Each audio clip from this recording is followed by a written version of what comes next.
Então, sejam todos bem-vindos à segunda live do Sustentária. Meu nome é Letícia Brito, eu sou licenciada em Ciências Biológicas, né, e mestra em Ciências Ambientais e Conservação. Sou aluna agora do doutorado aqui em Aveiro, Portugal, e entrei esse ano como mentora voluntária no Sustentária, né?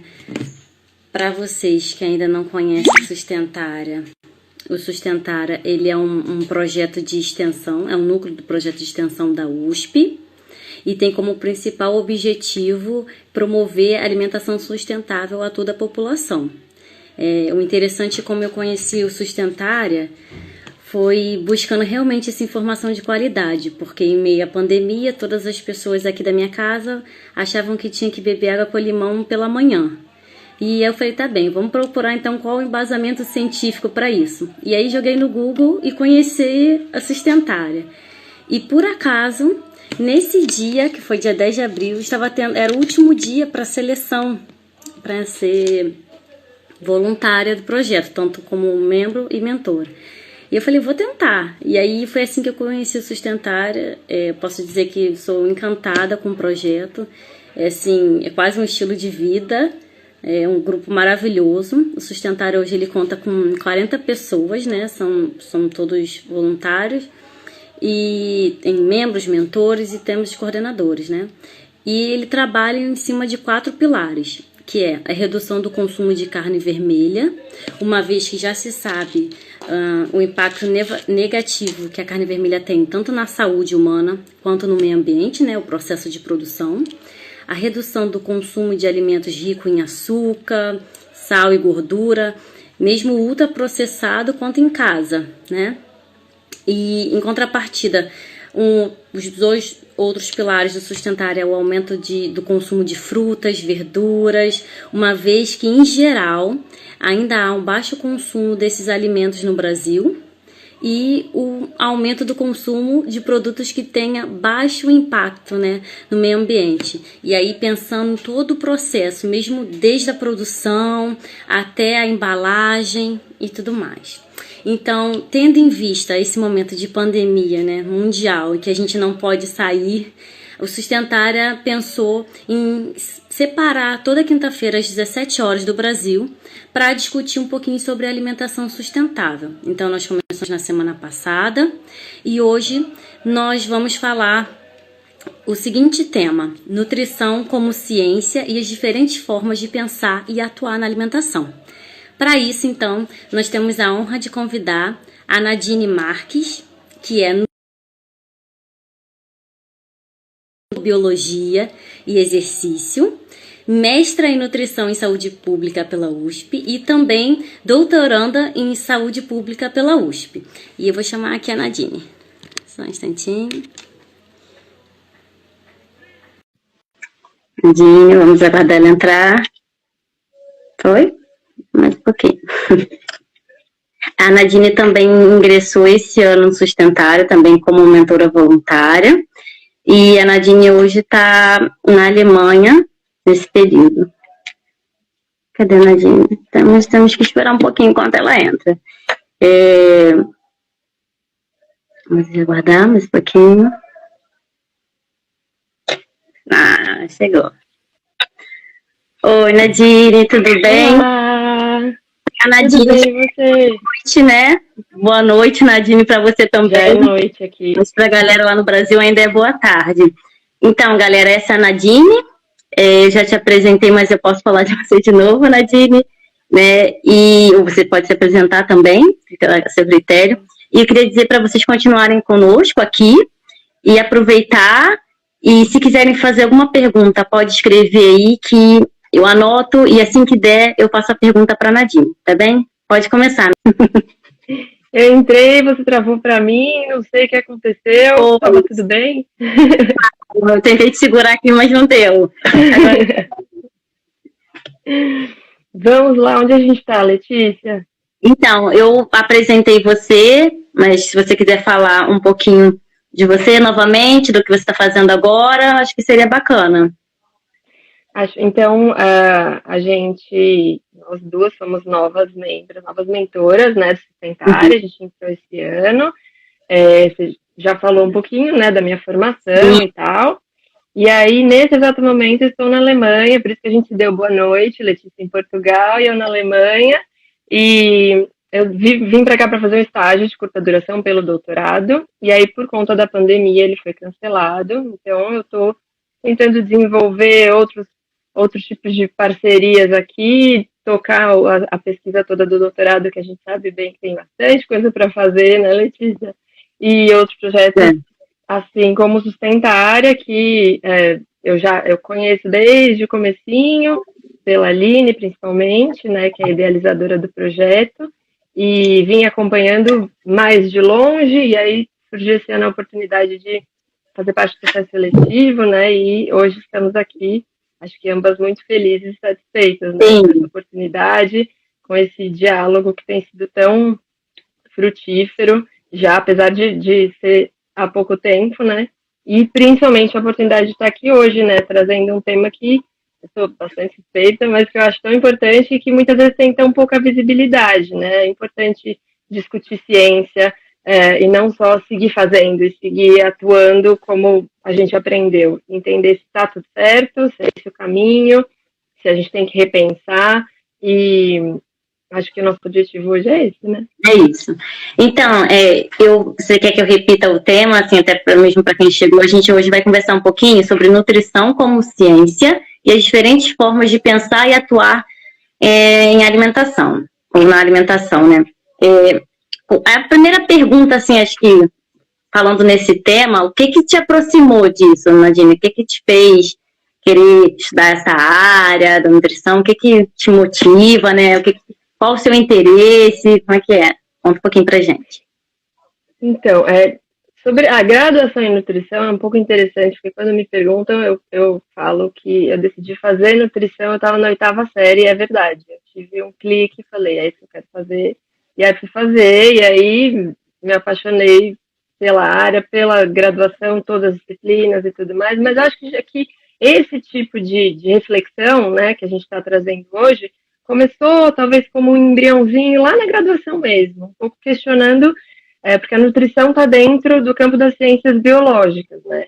E eu Uhum. acho que questionando se de fato ela pode ser classificada só dentro das ciências biológicas. Né? E aí até lá na Faculdade de Saúde Pública, onde eu cursei, que é do lado da Faculdade de Medicina, né, as duas da USP, a gente tinha muito contato com a medicina e tudo mais.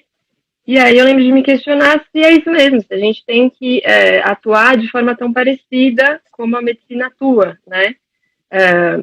Muito quem nunca ouviu, né? Nunca foi ao médico, seja só por rotina, e nunca ouviu a pergunta qual o problema que te traz aqui. Né? Então, será que precisa ser um problema que te leva a um consultório? Será que é no consultório, só no consultório que você vai encontrar nutricionista? Será que essa forma de atuar é isso mesmo? Então, eu lembro de algo surgir lá na graduação mesmo. E aí depois veio o mestrado. Durante o mestrado eu trabalhei com comunicação, então eu fiz análise de conteúdo dos maiores jornais brasileiros a respeito de como eles abordam alimentação, nutrição e a relação com a saúde. E aí eu me aprofundei muito nisso, na verificação da nutrição como ciência, né, em qual o enfoque de saúde, qual a abordagem de saúde que a mídia, que predomina na mídia, e a partir daí foi ficando cada vez mais forte esse sentimento, né? De ser a gente está aprendendo, certo? Pensando da forma mais adequada a nutrição, atuando da forma mais adequada, né? Porque, enfim, eu me formei já faz um pouco mais de 10 anos e por mais que algumas coisas tenham mudado já em termos de currículo e tal, a Sim. gente ainda tem algumas coisas muito fortes, né? Que eu acho que também é isso que a gente vai falar um pouco mais para frente aqui durante a nossa conversa. E eu acho que o caminho foi um pouco esse, e aí, entrando para o doutorado, né, eu fui refletindo cada vez mais sobre isso, me aproximando também da sustentabilidade, Sim. que é também muito do que nos une nesse momento, como profissionais de diferentes áreas, e essa possibilidade, né, de dialogar com profissionais de diferentes áreas também nos leva a refletir muito. Então, será que a gente precisa mesmo se fechar nas caixinhas de cada disciplina, né, de cada ciência? ou o ideal é o diálogo, enfim. E aí eu fui me aprofundando cada vez mais, e hoje é uma das coisas para as quais eu olho, né, uma das coisas que eu mais estudo, assim, dentro do doutorado, pensar a ciência da nutrição propriamente. Sim. É verdade. E a Cris, né, como bióloga, tem tudo a ver a sustentabilidade com o mundo, né? Na verdade, eu tenho uma professora que dizia que você precisa fazer biologia para poder enxergar o mundo de maneira diferente. E a nutrição é isso. O tempo todo, a gente come o tempo todo. A nutrição é vida, então a gente precisa repensar o tempo todo o que a gente está ingerindo, né? A gente, realmente, nós somos aquilo que nós comemos, né? Então, e hoje, eu acho que nesse momento de pandemia, a gente tem tido essa oportunidade de pensar melhor, porque sempre é tempo para mudar. Enquanto a vida, é tempo para mudar. Nadine, eu queria te fazer também, tem umas perguntinhas aqui, para deixar bem claro para todo mundo que nos assiste, como podemos definir um paradigma científico?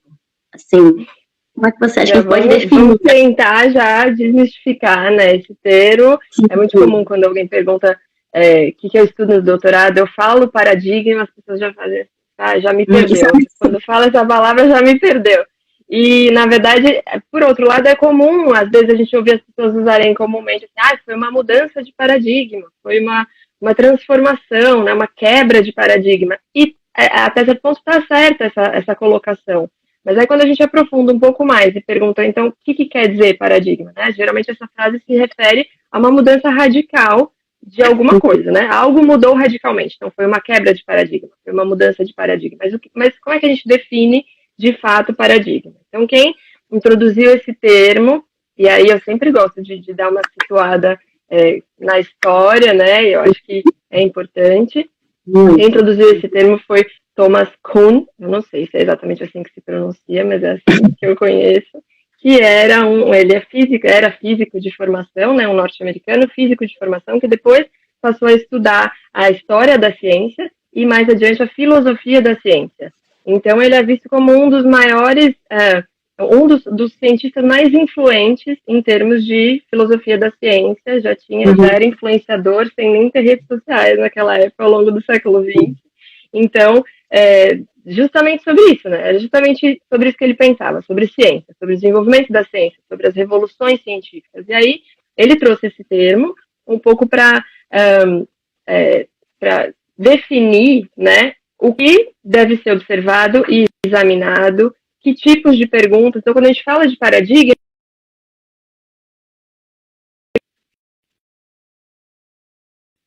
uma forma de fazer ciência, né? Então,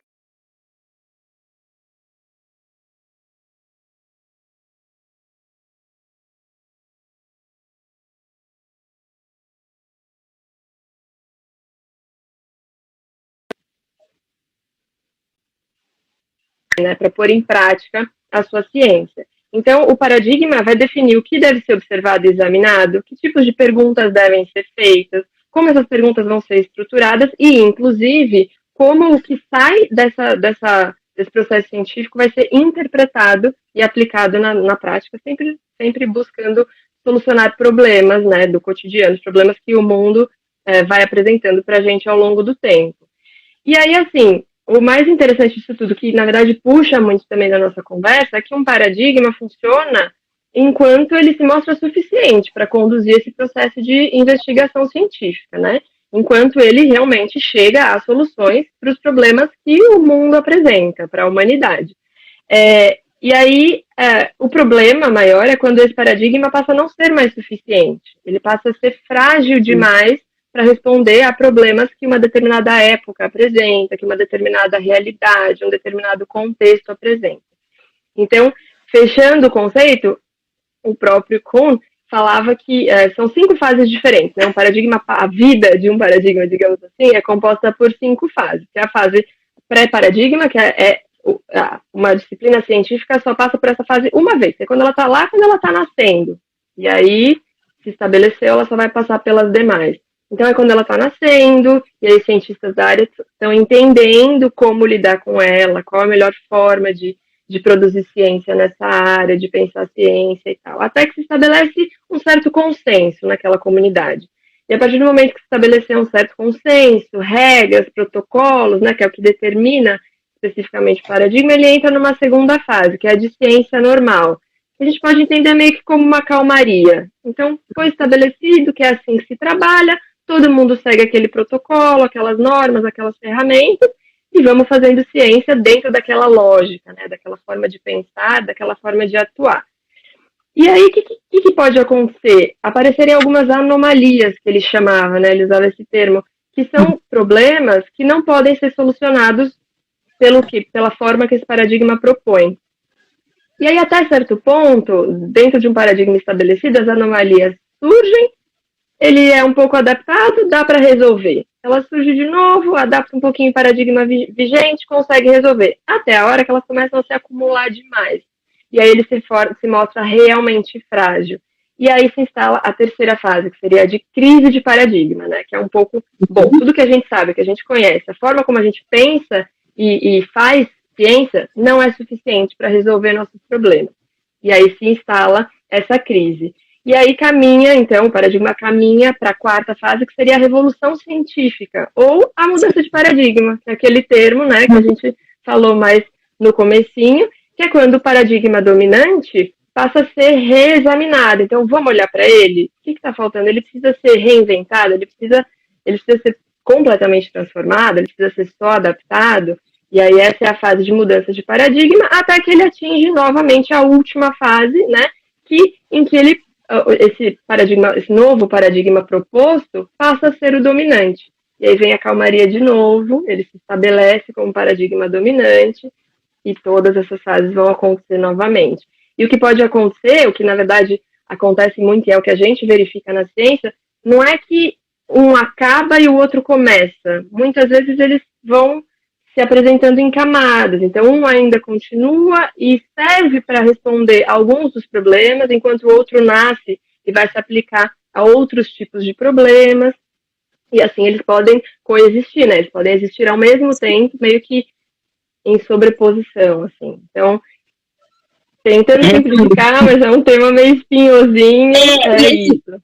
Se a gente for olhar, assim, com a explicação mesmo, você fica assim, não, isso é método científico, né? E mesmo a pessoa que está na cozinha, ela faz o método científico sem saber que está fazendo o método científico. Ela pensa no que ela vai fazer, já viu o bolo, é um fato, que ela viu um bolo que deu certo. Exatamente. Ela vai testar aquilo, mas não necessariamente isso vai dar certo, esse bolo, né? Ela usa os ingredientes, observa, faz lá a experiência, coloca no forno e pode ser que esse bolo dê ruim. Mas nem por isso deixou de ser um bolo. A ciência também é assim, né? A gente aprende, no mestrado eu tive uma disciplina que falou exatamente disso, que era a estrutura do conhecimento científico, a gente estudou o mesmo autor, você fala que você aprende que o erro também é resultado. Né? Você faz uma pergunta que você não chegou à resposta, mas ok, vamos lá, vamos tentar de novo. E isso não acaba nunca, né? E graças a E aí, a gente fala essa definição toda e essa teorização a respeito de paradigmas científicos, mas se a gente for trazer para a vida real, foi exatamente esse exemplo que você deu, e a gente pode trazer exemplos para, de repente, ficar mais palpável para as pessoas. Sei lá, o jeito de uma família funcionar pode ser considerado um paradigma. E aí, de repente, nasce uma nova geração dentro dessa família, então os filhos, os sobrinhos e tal, e aí já não funciona mais tão bem assim, aí vira uma crise de paradigma, a gente tem que repensar tudo, como vai ser o modo de funcionar dessa família, e aí um novo paradigma se instala, e então é uma palavra que parece muito, que assusta, né, mas no fim das contas a gente está em contato com isso, com esse conceito o tempo todo. É a forma com que a gente ouve, né? A gente não entende exatamente a palavra soa estranha, mas a gente já faz isso, né? Eu acho que, eu até, não sei se eu vou filosofar aqui, mas eu acho que é assim que eu vejo sustentária, né? Ele pega o conhecimento lá científico, que não é, que está acessível às pessoas, mas as pessoas não sabem como acessar, né? Vão parar para ler um artigo, não vão parar para ler um artigo, né? Então a gente pega esse conhecimento, traz de uma forma mais palpável, para que a pessoa tenha acesso e consiga, então eu sei onde eu quero, a Sustentária tem revista, tem o blog, não blog, né, mas agora nós temos Instagram e temos ali receitas, temos várias publicações e comemoração de diversos dias, por exemplo, amanhã a biodiversidade e assim vai, e aí você fica assim, Então, isso é ciência, mas peraí, esse conhecimento é possível eu acessar, né? Não preciso ir lá, um artigo em inglês, traduzir para ver. Então, Exato. acho que esse é o papel da gente também, enquanto é o tripé da universidade, né? A extensão. O que Exatamente. A gente tenta... Exatamente. Nadine, então, eu acho que você explicou bem, acho que até poderia pular aqui, tem uma pergunta que faz assim, como explicaria esse novo paradigma? Na verdade, então, eu acho que aí a partir dessa conversa, a gente entra no paradigma que predomina na nutrição, né? Talvez. Sim. Então, a gente tem o paradigma que, pensando em toda essa construção, a nutrição como ciência, né? Como é que funciona, como é que vem funcionando, como é que funcionou no passado. Então, o paradigma que predomina na nutrição como ciência, e de novo, aí eu acho que é inevitável, a gente tem que, de novo, apelar para a história, que eu acho maravilhoso, mas a gente consegue se afastar um pouco e olhar para a nutrição, para o desenvolvimento da nutrição como ciência, como se fosse uma linha do tempo. É claro, nada é tão claro assim, né, e tão linear, mas para a gente entender um pouco melhor, a nutrição como a gente conhece hoje, como ciência que a gente conhece hoje, ela é relativamente nova, né? Então, lá em meados de 1750, existiam algumas intervenções, como, por exemplo, dar frutas cítricas em viagens de navio muito longas para evitar o escorbuto. Não se sabia exatamente por quê. O escorbuto, que é aquela doença que gera sangramento na gengiva, e hoje já se sabe que é por falta de vitamina C. Então, não se sabia por quê, mas se sabia que é um conhecimento bem popular também, né? Muitas vezes acontece esse movimento, né, de vir de baixo e não necessariamente vir da ciência. Se a gente der frutas cítricas, eles não desenvolvem essa doença. Então, isso como intervenção. Lá no século XVIII. E aí, já avança, e aí o que acontece é que o que a gente tinha como realidade naquela época, né, é que eram as viagens, era a Revolução Química, né, já um pouquinho mais para frente, mas a Revolução Química que possibilitou justamente a compreensão de que os alimentos são formados por substâncias cada vez menores, né, até a gente chegar na substância última que forma os alimentos. Isso foi possibilitado pela Revolução Química e aí se descobriu a proteína que é reconhecida como nutriente mestre, digamos assim, por ter sido uma das primeiras a ser descoberta. Paralelamente a isso, a Revolução Industrial, né, que começou a levar as pessoas a migrarem bastante e se acumularem muito, né, nas cidades. E aí isso começou a ocasionar surtos. E aí o foco da nutrição foi dar conta de que as pessoas não ficassem doentes pela ingestão de alimentos possivelmente contaminados. Então, a gente chama de abordagem higiênico-sanitária, né? Garantir que o alimento está seguro do ponto de vista de micro-organismos, né? Que ele não vai causar doenças. Então, o enfoque foi esse durante muito tempo, por conta da realidade, do contexto que a humanidade tinha naquela época, até ali o comecinho já do século XX, pouco tempo atrás, né? Ali em 1910. Então, de 1700 até 1910, é como dizer, quando a gente volta ali para as fases, né, do Thomas Kuhn, é como dizer que a gente estava na fase pré-paradigmática, né, numa fase inicial, em que a ciência está sendo formada ainda, os cientistas estão entendendo como estudá-la, que nome que vamos dar, como é que a gente vai fazer essa ciência, né? E aí ali, já chegando em 1910, é que se estabeleceu mais a nutrição como ciência normal, né? Graças à ferramenta da química, já desde antes, foi possível começar a identificar diferentes vitaminas, né? A niacina foi a primeira, e aí depois dela foram sendo identificadas várias outras, e aí, uma vez identificando, isolando, né, a vitamina, é possível produzir ela em laboratório, né? E aí essa associação de que, bom, se falta uma vitamina que está dentro do alimento, isso gera uma doença. Eu consigo produzir em laboratório, por que não administrar como fortificação, por exemplo, e aí garante que as pessoas não vão ter essa doença. E aí, de novo, quando a gente olha para o contexto, né, a gente tinha ali entre 1914 e 1918 a Primeira Guerra Mundial, então os possíveis soldados que iam para lá tinham que estar saudáveis para poder desempenhar o papel deles na guerra. O que era saudável naquela leitura? Não ficar doente por conta de intoxicação alimentar e estar minimamente nutrido, ou seja, não desenvolver um escorbuto, uma doença por falta de vitamina. Sim. Logo em seguida, né, um pouquinho depois, lá em 1939 e 1945, a Segunda Guerra Mundial, uma situação de escassez, de incerteza, em que faltava alimentos para a população, e aí essa lógica serviu de novo.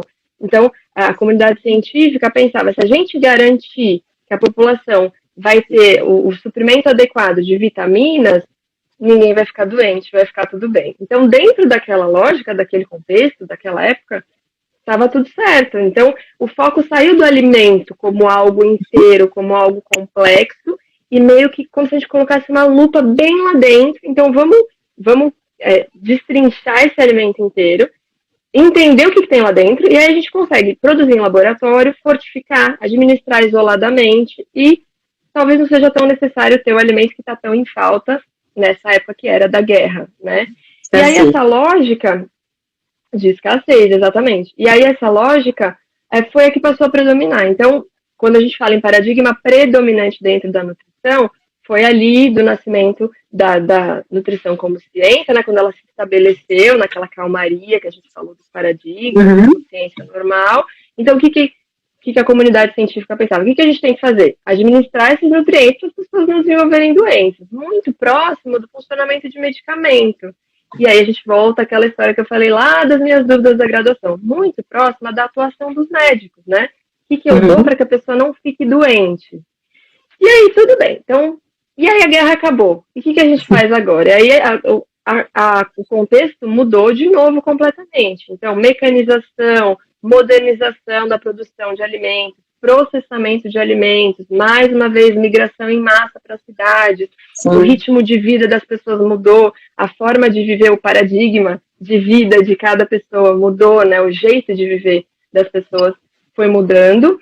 E aí foi acontecendo uma oferta de alimentos, principalmente por conta dessa modernização, dessa mecanização, que a gente nunca tinha tido na humanidade. Então, se a gente pensar no cenário de hoje, o ser humano não evoluiu num cenário que tinha alimento à vontade o tempo todo, dos mais variados tipos e sabores e tal. Então, o que a gente começou a verificar, né, o que a comunidade científica começou a verificar, foi um aumento das doenças crônicas, da obesidade, né? E aí, qual era o paradigma dominante? Vamos olhar para o nutriente. O nutriente que falta causa doença.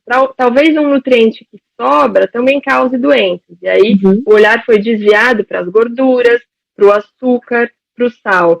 Sempre num processo meio de transformar em herói determinados nutrientes, transformar em vilão outros nutrientes, né? E as recomendações eram muito baseadas nisso. Então, você tem que seguir, para quem é nutricionista assistindo, né, você tem que seguir as DRIs, aquelas recomendações. Então, são 1.000 miligramas de cálcio por dia, são X miligramas de outra, de determinada vitamina por dia. E aí você tem que reduzir o consumo de açúcar, reduzir o consumo de gordura. E aí você faz esse quebra-cabeça todo pronto, resolvido, tá? Vai ficar saudável. Só que aí, essas doenças começaram a ficar cada vez mais com prevalência, né, com um número cada vez maior de pessoas apresentando essas doenças. E esse paradigma, essa forma de olhar os alimentos e a alimentação, passou a não ser mais suficiente. Então, será que é isso mesmo? Será que a gente precisa... O foco tem que ser olhar para o nutriente, dar o que está faltando, tirar o que está sobrando e acabou? E aí se instaurou o que a gente vê, o que a gente enxerga hoje como uma crise de paradigma, né? Então, parece que... E aí isso já vem de algumas décadas, né?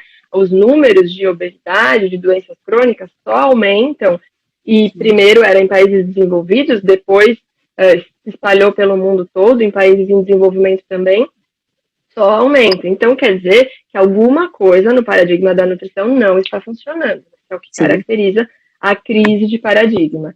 E aí que a gente começa a ver que existem, né, alguns traços, algumas tentativas ali no final do século XX já, né, começo do século XXI, essa tentativa de um novo paradigma. Então, resumindo muito, paradigma dominante é o que a gente chama de reducionista, e aí tem até um autor australiano, que é o George Prince, que chama isso de nutricionismo. É uma conjunção de palavras, é reducionismo nutricional, né? Então, esse seria o nutricionismo, que é olhar ali para o nutriente dentro do alimento, não necessariamente, ou, na maioria das vezes, não de forma nenhuma olhar para o alimento inteiro, nem para a refeição, nem para o dia alimentar, que é algo muito mais complexo. Esse seria o dominante. E aí a gente começa a caminhar desde o finzinho do século passado, e agora com tendência a algo cada vez mais forte para um novo paradigma. Uhum. Então, aqui eu vou fazer uma pergunta, tem uma pergunta aqui embaixo, e aí depois a gente segue para as próximas. Você, no caso a pessoa perguntou aqui para vocês, né? Vocês acham que seria eu e você, que está ocorrendo uma quebra de paradigma em relação à pandemia, no sentido de uma mudança na forma de consumo e uma busca pela desindustrialização? O que você acha, Angela? Então, pelo que eu tenho acompanhado, primeiro que eu acredito que vão, enquanto, né, durante a pandemia e logo depois, muitos estudos vão aparecer, muita gente, muitos grupos, muitos pesquisadores estão olhando para isso, para tentar traçar o perfil de consumo alimentar durante a pandemia, como ele mudou, em que sentido e tudo mais. Algumas pesquisas preliminares já estão mostrando que o consumo de industrializados, né, de ultraprocessados, no caso, então aqueles industrializados que se afastam muito do que seria um alimento in natura, eles têm ingredientes, né, de um alimento in natura, de um alimento de verdade, digamos assim, mas se afastam muito. Já tem, então, estudos mostrando que esse consumo parece ter aumentado em algumas populações. Como é algo mundial, né, tudo isso vai ter que ser coordenado para entender como é que cada país se comportou, cada região, porque o Brasil também é um país gigante, se comportou. Então, o que eu tenho visto, e aí é uma visão completamente individual e não embasada, por enquanto, mas o que eu tenho visto por muita gente está tendo e está podendo, né, ficar em casa. E aí essas pessoas estão se arriscando mais na cozinha, principalmente porque não tem muita possibilidade de comer fora e opções de delivery restritas e tudo mais. Por um lado, parece que há mais pessoas se arriscando na cozinha. Por outro, também, alguns dados que eu já li por enquanto têm apontado que está tendo também um aumento do consumo de industrializados. Então, é isso, a gente está exatamente nesse momento em que os paradigmas eles estão em camadas, né? Eles estão acontecendo ao mesmo tempo. E é interessante a gente analisar, eu lembro que na live da semana passada a Gabi até falou disso, dessa questão de que as pessoas, como você disse, estão investindo mais tempo na cozinha, né? Então agora você tem tempo de preparar, você não precisa levar uma marmita, né? Como era o meu caso. Hoje eu tenho tempo de ir pra cozinha e preparar meu alimento, né? Mas quais são as ofertas que eu tenho, né? Então eu acho que essa resposta ela vai vir mesmo de região para região, porque aqui eu tenho fácil acesso ao hortifruti, ao mercado grande, ou ao pequeno produtor, né? Aqui, mas dependendo da região que você está, você tem um mercado e você não vai estar andando em vários lugares. Hoje aqui a gente já está podendo sair, né, com uma restrição um pouco menor, mas em alguns lugares do Brasil, por exemplo, você não está podendo sair todo dia, toda hora, e assim.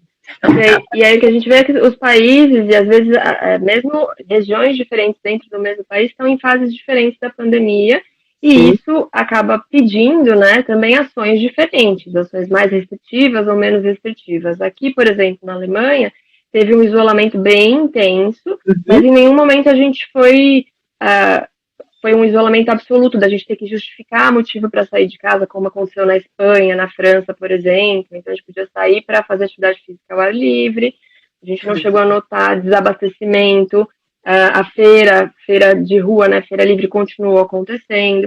Então, tem essas particularidades que, na verdade, agora ficam mais flagrantes, né, durante a pandemia, mas que acontecem o tempo todo, e a nutrição precisa conseguir olhar para tudo isso, né? Sim.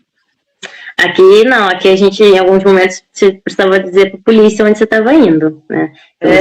Foi uma pessoa, e se eles viam você com uma sacola, ok, mas se não, eles questionavam onde você está indo. Então, mas hoje já está mais tranquilo. E eu penso que também quando a gente fala, como nós estamos associadas ao sustentar, e estamos nesse estilo de vida aí diferente, a gente já acaba convivendo com pessoas que também têm esse mesmo estilo de vida, então a gente acha que está mudando muito e não necessariamente assim. Então, isso acontece muito e é algo que a gente precisa, né, enquanto pesquisador, ter sempre em mente que uma coisa é o que a gente verifica das pessoas que estão ao nosso redor, dos nossos círculos de convívio e tal. Outra coisa é o que está acontecendo de fato na população inteira, em populações que vivem em condições muito diferentes das nossas. Então, é muito mais amplo do que eu acho, ou a minha opinião, ou o que eu tenho visto, né? É muito, muito maior do que isso. E fazer ciência, você sabe muito bem, é muito, muito maior do que isso. A gente tem sempre que, né, a gente utiliza, então, de todas essas normas, todos esses protocolos e tal, para fazer tudo direitinho, para ser válido, para o dado que é produzido, o resultado no qual a gente chega a ser confiável. São muitos critérios, né? Muito maior do que dizer eu acho, porque de repente eu vejo uma situação ao meu redor. E tem que esperar o artigo ser publicado, porque se ele for só submetido ainda não adianta, né? Tem que ter validade e ser publicado. E aí. Depois disso tudo, de ter feito todo esse trabalho, ele tem que passar por aprovação, para aí ser publicado, para aí a gente entender que foi, né, teve seriedade, está contribuindo, os dados são confiáveis e tudo mais. Sim. É todo né? Um processo. Então, Nadine, continuando aqui no nosso momento, por que você acredita que é importante falarmos de nutrição de forma holística, né? E aí, o que seria isso holística, para que as pessoas também entendam do que a gente está falando, né? Porque às vezes a pessoa olha essa palavra, meu Deus, o que é isso? Não sei. Então, são alguns termos que a gente precisa desmistificar, né? Tirar o monstro que já está montado em cima dessas palavras, paradigma, holístico e tudo mais, porque de verdade mesmo é muito mais próximo do que muita gente imagina. Então, aqui a definição de holístico, né, é aquilo que busca o entendimento integral dos fenômenos. E aí, naquela história toda que a gente estava falando, de qual era o paradigma dominante dentro da nutrição, e que a gente se encontra num momento de crise de paradigma, então está se construindo um novo paradigma, que não necessariamente vai fazer com que o anterior acabe, ele vai continuar servindo para determinadas condições, para determinados problemas, para diversos problemas, para, né, solucionar diversos aspectos da vida humana, mas o mundo mudou muito desde lá o começo do século XX, né? Então hoje a gente tem problemas e desafios que não eram visíveis, não aconteciam naquela época, né? E aí é por isso que é importante que a nutrição faça essa reflexão, e aí é isso, a gente tem chamado, assim como chama o paradigma dominante de reducionista, né, ou então aquele termo nutricionismo, a gente tem chamado esse novo paradigma de holístico. É isso, é um novo paradigma que busca o entendimento integral dos fenômenos.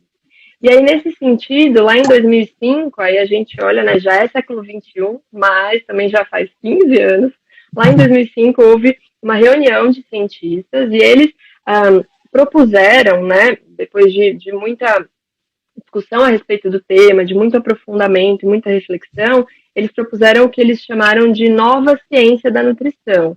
E para isso eles estabeleceram alguns critérios, né? Então, essa nova ciência, que seria esse novo paradigma, essa nova forma de pensar nutrição, de fazer nutrição, teria que ter algumas regras novas, ter uma definição nova, né? E alguns pontos bastante importantes dessa nova nutrição, essa nutrição holística, é que eles entendem que precisa ter abordagem biológica, que é aquilo que a gente falou lá no começo, né? A nutrição está inserida dentro das ciências biológicas.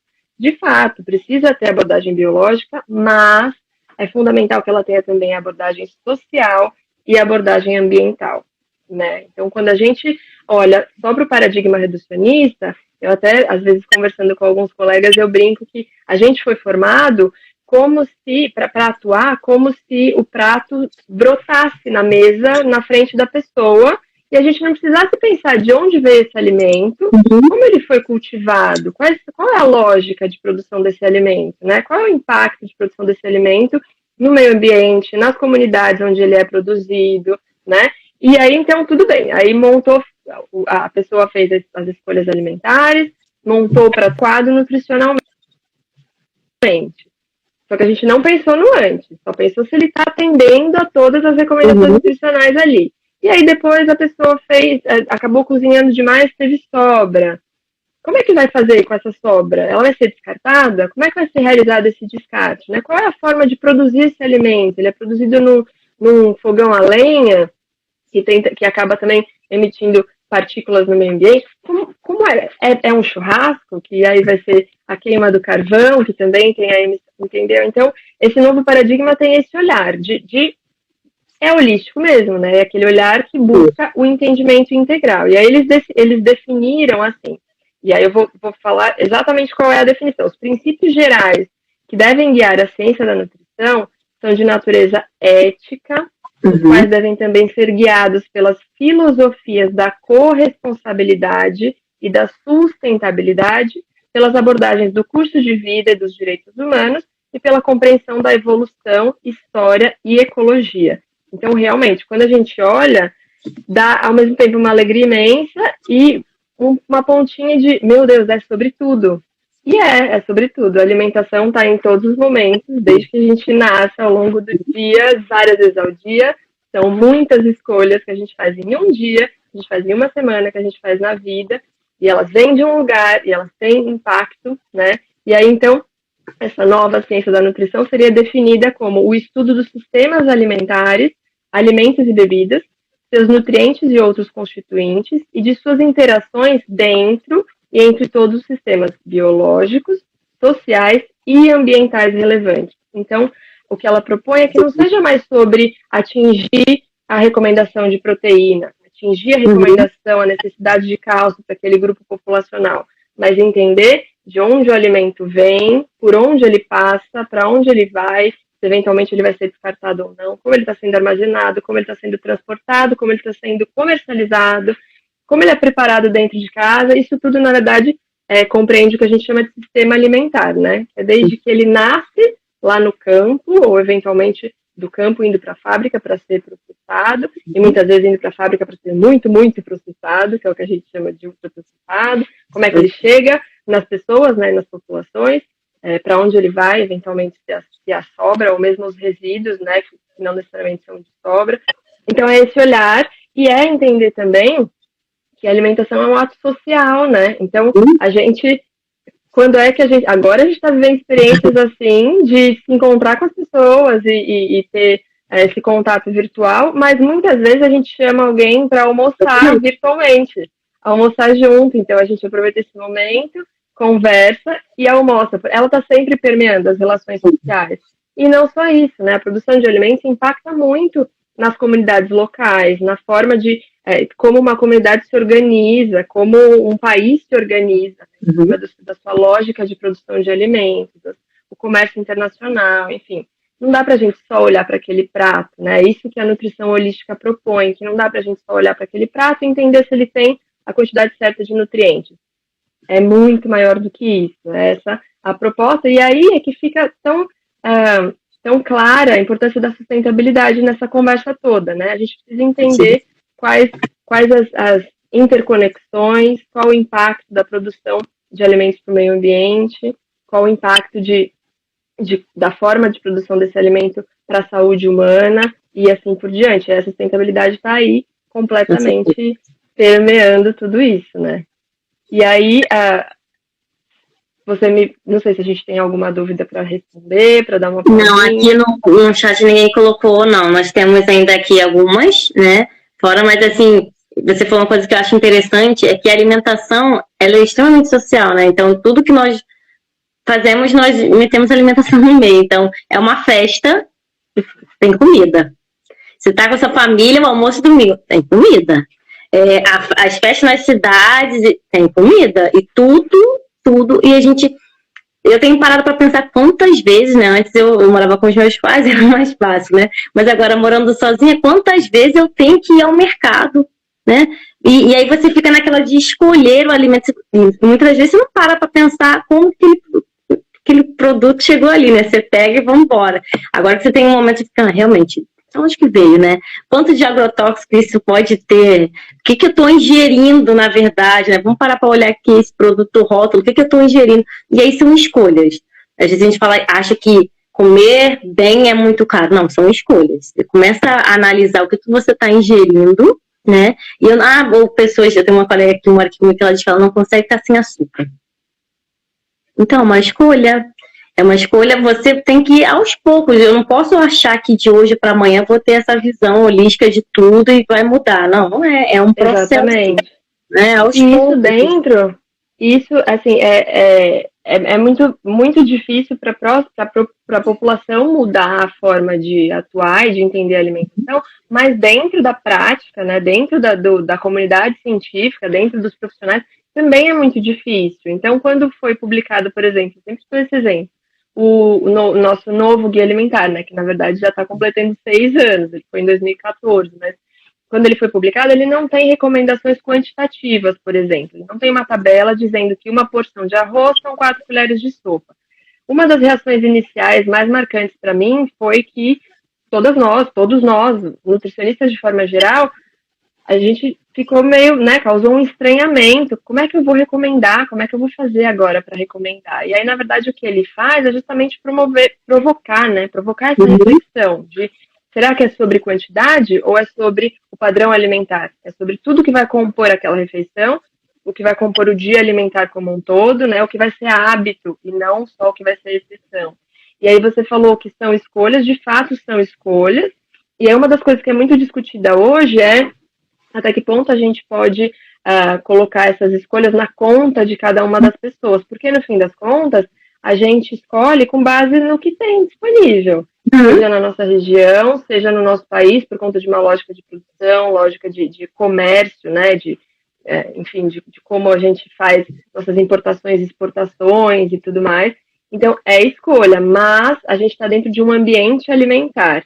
E dentro desse ambiente alimentar, algumas coisas são oferecidas, outras não. A gente tem acesso a determinadas coisas e é privado de outras coisas, né, de outras opções.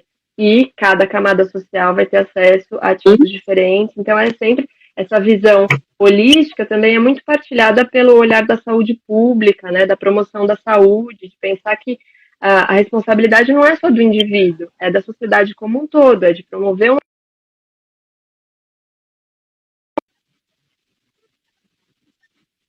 hoje, né? Não basta mais ser uma dieta saudável. A definição atual é padrão alimentar saudável e sustentável. Não é mais sobre pensar se a sua saúde e a da sua família está bem. A gente tem que pensar na biosfera, né? A gente tem que pensar no planeta onde a gente vive e o que a gente está fazendo. Verdade.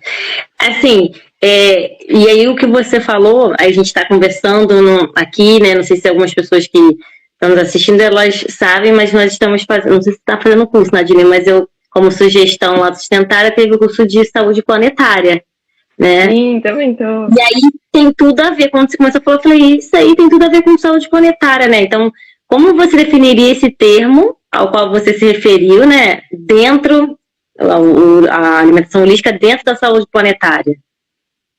Então, exatamente, esse curso, eu estou fazendo o mesmo curso, inclusive, eu não sei se ainda é possível se inscrever, mas ele é um curso gratuito e eu recomendo fortemente. Ele amplia horizontes e é muito interessante, de pessoas de diferentes formações, como somos exemplos, né, as duas aqui. Sim. Mas a gente pode definir mesmo saúde planetária como um campo que investiga as interdependências, né, as conexões entre a saúde dos sistemas naturais do planeta e a saúde da civilização humana.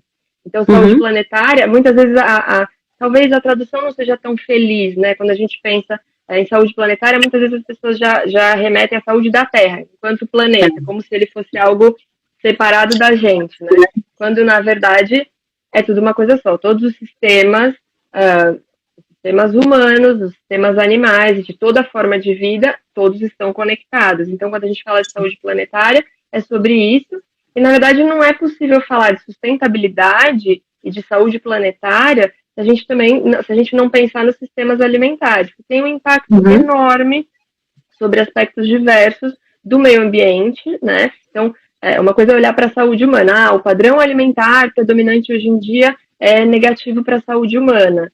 Isso seria dentro desse paradigma reducionista. Né? A gente olha só para o ser humano, dentro desse modelo biomédico, né? De entender qual o problema, como é que a gente resolve. Está faltando tal nutriente, está sobrando, tira o nutriente.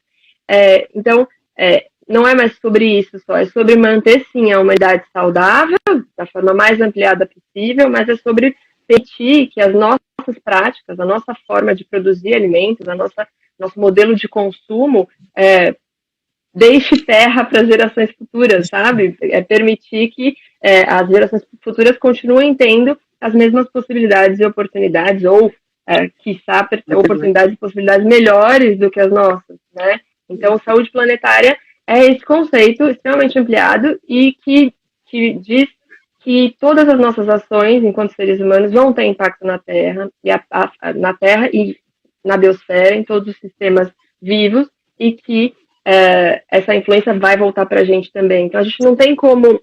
Eu tinha um professor também que falava isso no mestrado, que a gente costuma apontar e falar a sociedade, como se a gente estivesse aqui, fora de espectador, e a sociedade fosse uma coisa ali. A gente fala muito também a Terra, quando na verdade acho que está ficando cada vez mais claro, né? E se não ficou ainda, precisa ficar. A gente é parte dela. E não é que a gente está destruindo a natureza como se ela fosse uma coisa afastada. A gente está ali, participando o tempo todo, né? Influenciando, sofrendo influência. Exatamente. Assim, nós estamos já finalizando o nosso tempo aqui, e aí, se for necessário, tiverem mais perguntas, a gente pode voltar, senão a gente já caminha para o final. Nadine, eu queria que você assim, falasse de maneira resumida, o que você acredita que a população, de maneira geral, as pessoas, o mundo ganha com esse novo olhar, né? Esse novo olhar sobre a alimentação, esse novo olhar a parte holística, essa questão sanitária. Eu acredito que para os profissionais é muito importante, a gente já comentou um pouquinho sobre isso, mas é um exercício diário, a gente tem que sair da forma como a gente se formou e como a gente aprendeu a pensar a nutrição e a praticar a nutrição, e a gente faz com que a população também enxergue e também reproduza todo esse comportamento. E para a população também não vai ser fácil, né? Mas, por mais que não seja fácil, é completamente fundamental, justamente porque está tudo conectado. Eu acho que isso resume muito bem, né? Está tudo conectado, e se a gente vai pensar como profissionais de saúde, como população, como pessoas que se alimentam também a todo momento, não começar a pensar que está tudo conectado, que a nutrição é muito mais do que pensar quantas calorias tem ali naquele prato, se eu tô atingindo ou não as necessidades de nutrientes, mas ampliar para o antes e para o depois do prato estar ali na sua frente, né? Indo para a cadeia, para os extremos, né? O começo e o fim, que na verdade é bem cíclico. Se a gente não fizer isso agora, realmente as perspectivas são as piores possíveis, né? Tanto de manutenção da saúde humana, quanto de manutenção da saúde planetária, né? De outras espécies, das mais variadas espécies de seres vivos e do meio ambiente como um todo. Então, é uma mudança de paradigma mesmo, é uma mudança de forma de pensar a alimentação, de forma geral, né? Que muitas vezes, na maioria das vezes, eu diria, vai acontecer devagar, com uma ação por vez. Então, o próprio Sustentária propõe os 4 pilares que você citou no começo, e as pessoas podem começar a tentar se aproximar disso, de repente, elencando uma ação, e aí eu vou tentar atuar dessa forma, né? Essa ação durante, não sei, um mês, até que isso seja incorporado como hábito, né? E testar o quanto vai ser difícil ou não para mim, dentro da minha realidade, dentro do meu ambiente alimentar, da minha lógica familiar, as condições, né? Exatamente. E aí também faz parte esse exercício que a gente fez aqui, de quebrar, né, de tirar o fantasma de que certas coisas, né, que paradigma é uma palavra muito espinhosa, muito difícil, que holística é uma palavra que já traz algo muito pesado, e que a alimentação mais saudável vai ser necessariamente mais cara, vai ser necessariamente menos acessível. Então, acho que é um exercício o tempo todo de... a gente está na era da informação, né, de captar essa informação, ampliar a gama de informações que a gente tem acesso e refletir a respeito delas, e aí chegar às nossas próprias conclusões e às nossas próprias atitudes e possibilidades, pouco a pouco. Que seja fazendo pouco, mas como primeiro passo, refletindo, se conscientizando e aí tentando dar um passo de cada vez. E aí, nesse sentido, Sustentária pode ser um aliado fantástico, né? Tanto em relação à sua atuação nas redes sociais, a própria revista online, as receitas, que eu acredito que trazem para a vida real um pouco disso, né? Tá bom, então eu quero diminuir meu consumo de carne. O que eu ponho no lugar? Sendo que a carne tem um lugar tão especial, né, na dieta do brasileiro e de muitas outras populações. O que eu ponho no lugar? Como é que eu faço? E as nossas receitas justamente tentam dar uma solução para isso, né? Tentam mostrar como é que a gente pode trazer para o dia a dia, como é que a gente pode fazer na prática. Então, esse exercício é complexo, não é fácil, é um pouco sair do que a gente sempre fez, sair da zona de conforto, mas eu acredito muito que os resultados são não só urgentes, como muito positivos. É verdade. Então, nós estamos encerrando. Nadine, muito obrigada. Eu espero que as pessoas tenham entendido um pouquinho, que a gente tenha só começado a jogar a sementinha, né? Que as pessoas possam buscar essas informações, possam acompanhar a gente aqui no Sustentário ou na próxima live, que na próxima quinta, às 17 horas, com a Natália, e ela vai falar sobre a redução do consumo de carne, né? Então é interessante que você sempre acompanhe, se você tem interesse nesse assunto, quer conhecer mais, quer saber mais, manda mensagem para a Nadine, fica à vontade, né, Nadine? É isso aí, a gente está aí para ajudar. Para Sustentária. E, além disso, daqui a pouco, às 19 horas aí do Brasil, vai acontecer uma palestra gratuita sobre alimentação sustentável com a doutora Aline Carvalho, também é membro aqui do Sustentário, né, idealizadora do programa e coordenadora. Essa palestra é pela Universidade Federal da Fronteira Sul. O link de inscrição, que é gratuito, lembrando mais uma vez, está aqui na bio do Sustentária, né? Você pode olhar aqui na parte da bio que você vai ver lá.